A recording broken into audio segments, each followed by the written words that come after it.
Welcome back to the center of it all. It's that time of year where everything you find is just pumpkin spice. Whether you're sipping on your pumpkin spice latte or lighting up that pumpkin spice candle, we just can't get enough of it. So today, Mel thought she'd follow the trend and she's going to be making her pumpkin spiced cookies.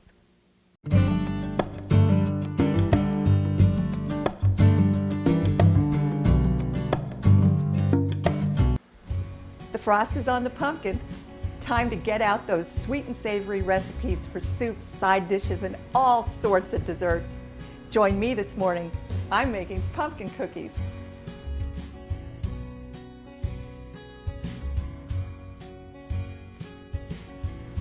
In this nice big bowl, I've got a half cup or 1 stick of butter, which is salted butter because I like the extra little zing that salt adds. I've got 1 large egg. I'm going to add 1½ cups of granulated sugar, 2 teaspoons of vanilla extract,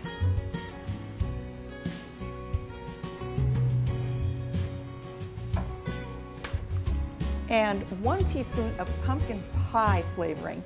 This is pretty easy to find, and if you can't find it, your cookies are still going to be fabulous because there's a lot of the same spices in our dry ingredients. But if you can't find it,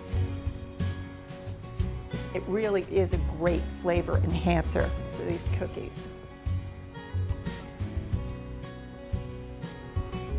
And we're going to set our mixer of medium-high. The butter is really at room temperature. It's very soft.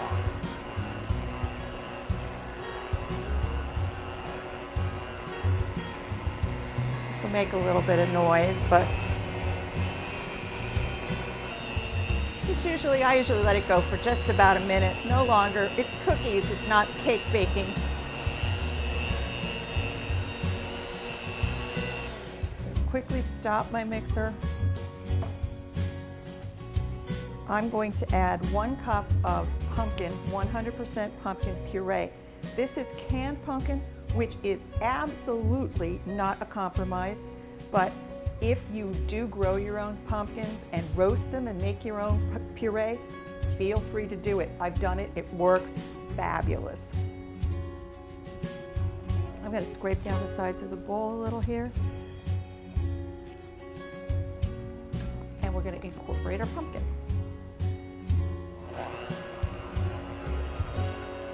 Just get that all folded in.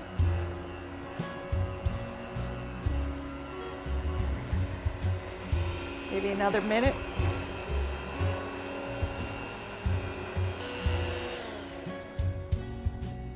Okay. Now it's time to incorporate our dry ingredients. What I like best about this recipe is you don't have to do anything elaborate like 3 increments. Again, it's cookie baking, not cake baking. I've got 2½ cups of unbleached flour, a teaspoon of ground cinnamon, a teaspoon each of baking soda and baking powder, ½ teaspoon of ground ginger, and a ¼ teaspoon of nutmeg.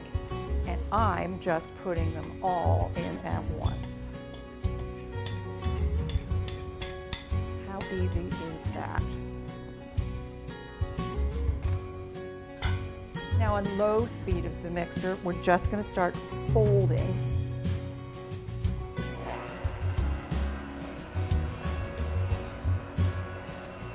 Going to incorporate our dry ingredients, which have our rising agents.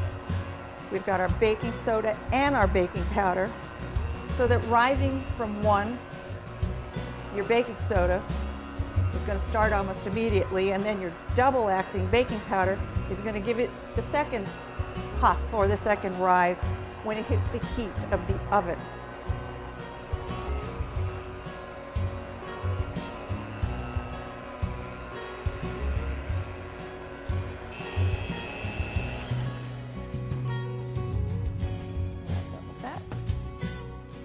Now for our add-ins. I've got a cup of golden raisins. Feel free to use dark raisins if you prefer those. And I've got a cup of coarsely chopped walnuts. Feel free to use pecans if you like those better, or pecans if that's how you say it.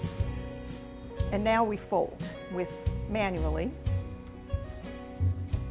till we get all of these wonderful goodies incorporated into our cookie dough.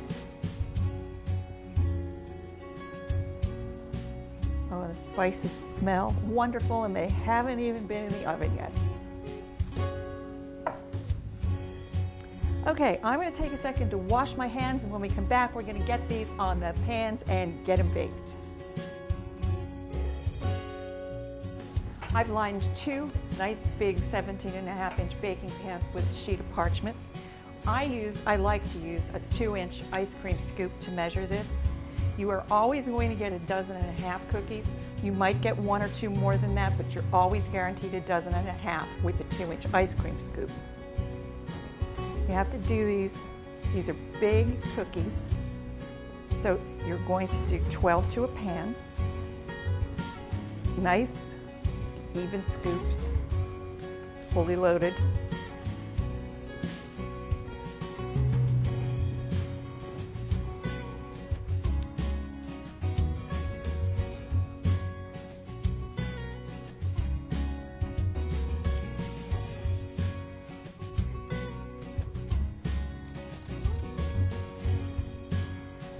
Okay, my cookies are all on the pan. I'm just going to bake these one pan at a time on the center rack of a 350-degree oven for about 14 to 16 minutes. They're going to stay puffed up and they're going to just be ever so lightly browned around the edges and on the top.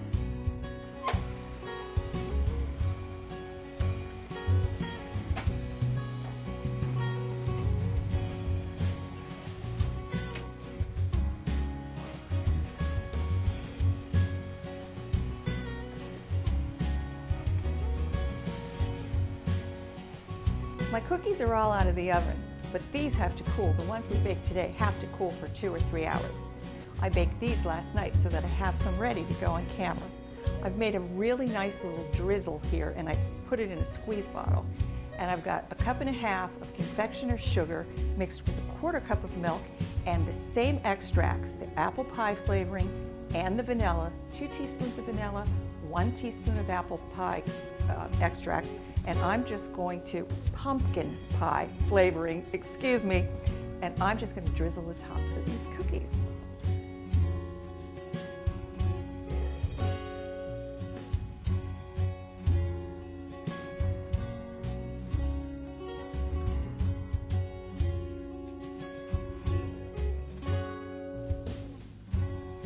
I'm going to wait for these to cool, and then we're going to eat our cookies.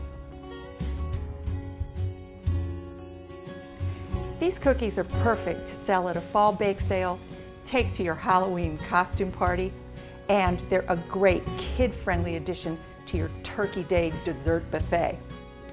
They're great with coffee, they're great with tea, they love being dunked in milk. Celebrate fall today. Bake some cookies.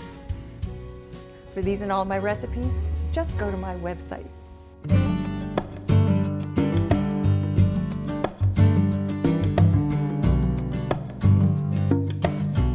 There's nothing better than the smell of homemade cookies, so I can't wait to try one of these. They look great.